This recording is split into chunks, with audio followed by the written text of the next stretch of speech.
This poem is like on that first day of spring after a long winter, when you open those doors and you can just feel the fresh, warm air, and you let in the sunlight, and all the mustiness inside the room disperses, and you're just left with this really heartfelt feeling. And that is the relief of this poem. When you compare it to some of the very kind of musty, grand poems, this one comes across as being very genuine, direct, and it is, in that way, a relief. Welcome to English Hacked. Please like or subscribe, yada yada. Check out some of the linked questions and memos attached below. If you want to be direct in your studying, that might be the most efficient way. Go over one or two questions, write out one, talk yourself through the others. A really good studying technique. You can also check out the timestamps that I'll put in the video, because maybe one section is the one that you just need. So please go ahead and use that. Let's get cracking. I don't want to go on here. Dr. Finuala Dowling is a South African writer. She's currently still very much involved in writing. She's an acclaimed South African writer, produced many volumes of poetry and some novels. So I think we get the context, we understand the South Africa connection here. But what is maybe very relevant is this poem was written at the moment when she was dealing with her divorce, and she's struggling through that. You might want to think of that when you read the poem, but what is important is that there is a struggle to confront something that was deeply unhappy, whatever that could be, and how the cure to that was the simple connection. So in the poem, led by her daughter to go past a gate and to meet this kind old man who's her neighbor. And something to just hold in your mind in this poem is that there's this whole transcending of barriers between the speaker of the poem, who's obviously very English, and the person she meets is quite Afrikaans, and they're obviously not of the same age either, and there's this age difference, and so it's quite unexpected that this connection develops, and that's what makes it so special and heartwarming, that these simple connections can help us through such difficult times. The key to unlocking any part of the meaning in a poem is really to come down to that intention. I suggest you pause, go and listen to a recording of the poem. I'll attach a link. Read through it yourself, go access the sheet below and absorb it, take it in, and see how the intention works through it, if you agree with the intention or not. Here it is. The poem aims to pay tribute to the unexpected small gifts of human kindness, warmth, and connection that can transform our lives. Think about it. Let's move in. Just to note, in terms of form, this is free verse. There's nothing set, no rhyme, no line lengths, no stanza length. It's all a bit scattered, and this is intentional. It makes the poem more informal. It makes it more intimate and personal. That's how the words you should use in an answer. And we are immersed in the memory and thought of the speaker of the poem. We're very close to what she's feeling. And this scattered form helps to break down that barrier between us and her. As with most poems, I would expect a title question here. So oom, that's a term of endearment. So if you focus on that word oom, you're calling someone your uncle, you're accepting them as almost being part of your family, so you're showing affection for that person. So it shows that close connection. It also shows the Afrikaans side of it, crossing the cultural barriers in the poem a little bit. And you might want to even pay attention to, it's not For Oom Piet, it's not all in Afrikaans. We've got the for. So there's this combination of English and Afrikaans in the title, crossing over barriers to make connections. So don't underestimate this poem. The tone is quite difficult to pin down, the feelings of the speaker, because she's reflecting on her past experience. So you can argue in this first stanza that as she was in the past, she is quite depressed. She's going through a very difficult time. She's feeling dejected and detached. However, the speaker is actually recalling this moment from the future. And when she's doing that, she's recalling this with fondness. Okay, she sees this as a very positive moment in her life. Overall, that would be the tone in the poem, but you get that sense of detachment. You can see the words there, least happy. You can look at the fact that it's her daughter which leads her across the road. So she's quite passive in how she's being led to someone that she doesn't really know, but she's not too fazed by this at all. She's just letting things happen. And you can see that detachment maybe from life here. And this is backed up by that enjambment, which is the very uninterrupted lines. Each line continues to the next, And it's almost like we ourselves are just, or she is being pulled along, right, into the next line and the next line, going through the motions here. So there's a strong contrast set up here between the toddler and her mother, and the speaker's aware of this. So she sees the purpose of a toddler. If you know anything about toddlers, once they have their mind set, they're going to go ahead and have a look at that frog and run over to that pond and jump into it. She's just so immersed and involved and excited about life. On the other hand, the speaker at this moment, dealing with what she's dealing with, potentially that divorce issue, is a bit detached. So nice to see that contrast. And this is carried over in the toddler does not see gates and fences. She sees no barriers, no confinement in life. Everything is just full of possibility. But when we look at the mother at this point in time, she might be feeling like she's a bit trapped, a bit confined, dealing with her issues. So a wonderful contrast between the two here.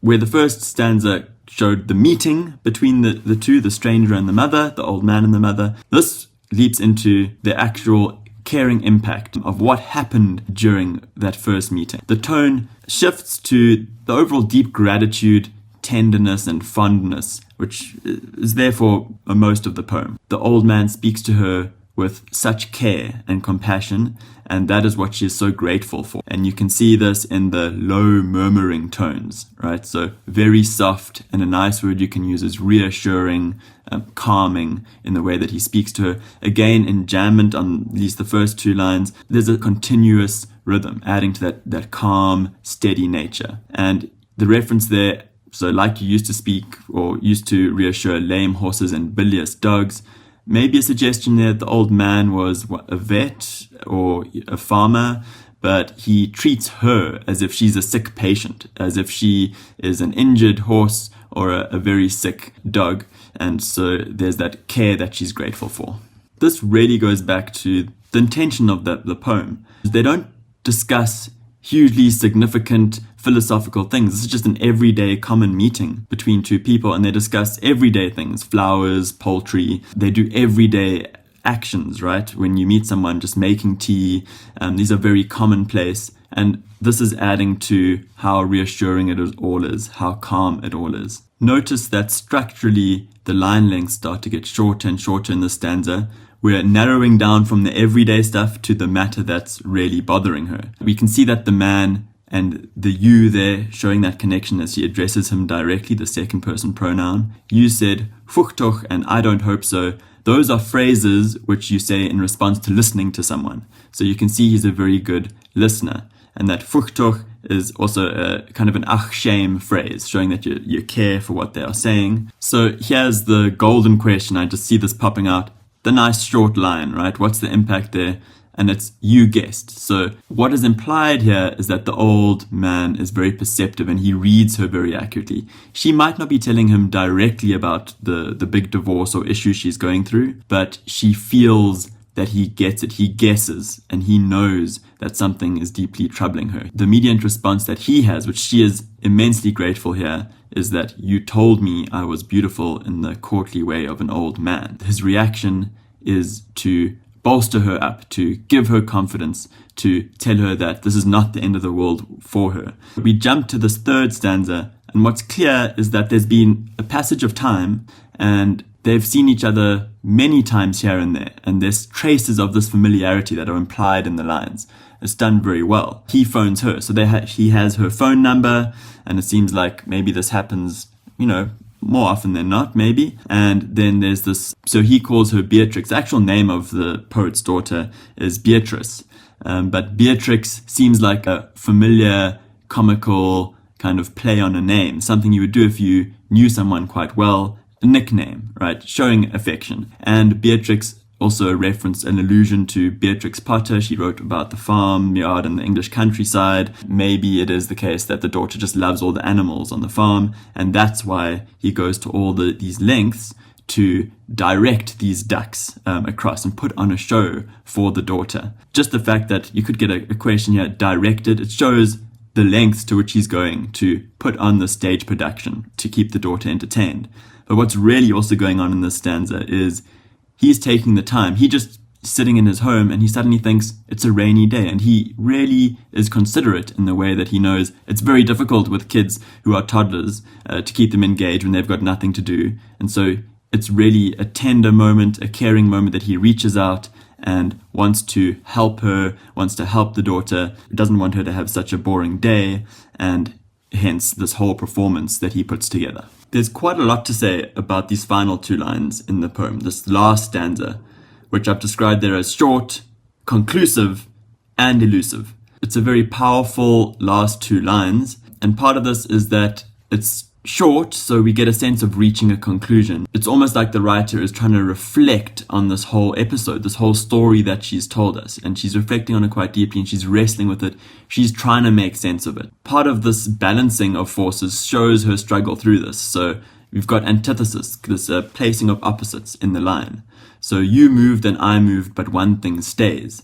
The opposites here are moved, right? You're going somewhere, it's not permanent, right? Versus stays, which is something that is fixed and sticks with you forever, right? So we've got this contrast between things that change and things that remain the same forever. How is it that in the big movements of life, when big things change, like you move homes, how is it that small things, small impressions, small acts of kindness can just stick and stay with you? This wrestling of the poet can be seen in the vagueness here as well. She's trying to understand this gratitude she's feeling, but it's a difficult thing to pin down. So look at the phrases here. One thing stays, right? What is this thing which stays? This sense is also a vague term of a rescue and somehow being saved. So she doesn't know how this all works. There's this mystery to it, and that's why I use that word elusive, right? She can't quite understand how this small thing added so much to her life.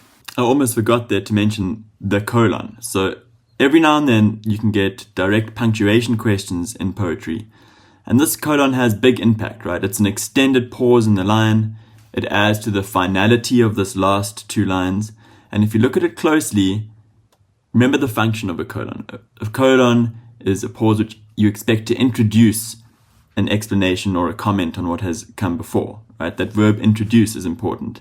And yet what we have in this line is not some clear-cut explanation. We've still got vagueness. So we expect an introduction to a definitive explanation that sums it all up.